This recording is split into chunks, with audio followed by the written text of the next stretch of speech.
Interestingly, Uncle Moss seemed to know right away that this was a bottomless pit, his eyes flickering with a hopeless glow, as if saying, "Let me join this line. Not because I'm looking for someone, but because I want to find an egg." His face looked like it was decorated with veins of blood. Even though his willpower was strong, he could barely hold on. Thankfully, his trusty teammate, Shiyu, was there.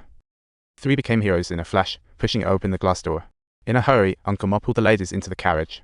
Looking back, he saw the old lady firmly refusing, as if saying, "These people are scarier than zombies. I prefer to stay." In her eyes, the people inside matched funeral standards, surviving the lack of dignity compared to being among mourners. Shiyu felt it was hopeless, so he bravely rushed to save the day, aiming fire at Director Jin. He hit Director Jin with the flash surprise, asking him, "Why did you do this?"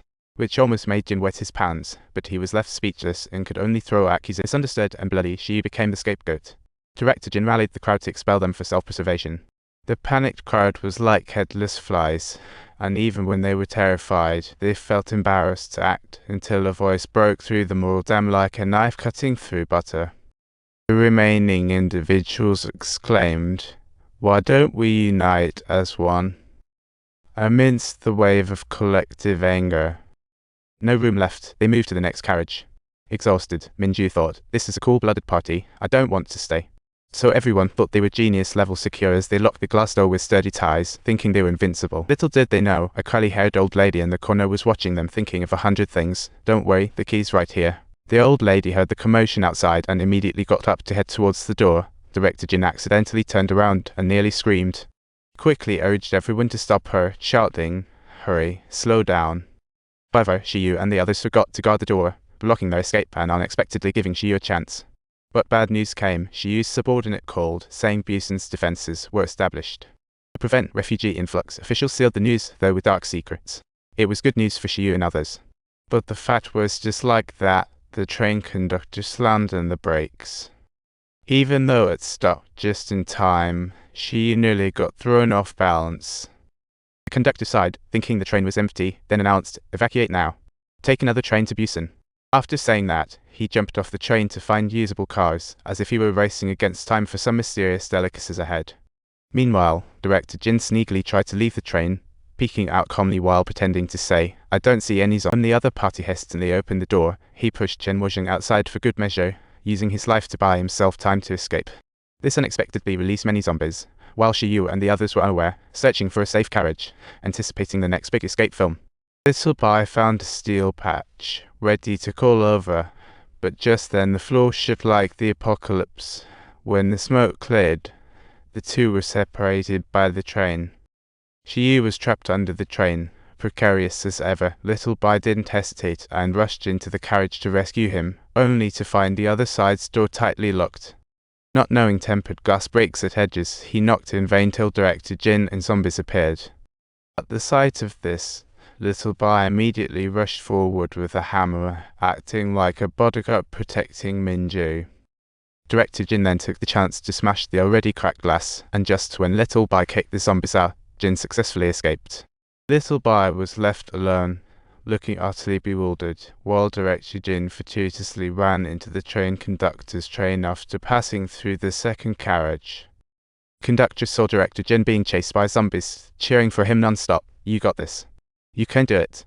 However, Director Jin was too nervous and accidentally twisted his ankle on the tracks, looking totally pitiful. The conductor jumped down to save him, but worse yet, Director Jin had turned into a cult member who was just surviving in the wasteland, completely devoid of. Ignoring his bite, Jin struggled to the train, leaving the conductor bearing all pressure alone.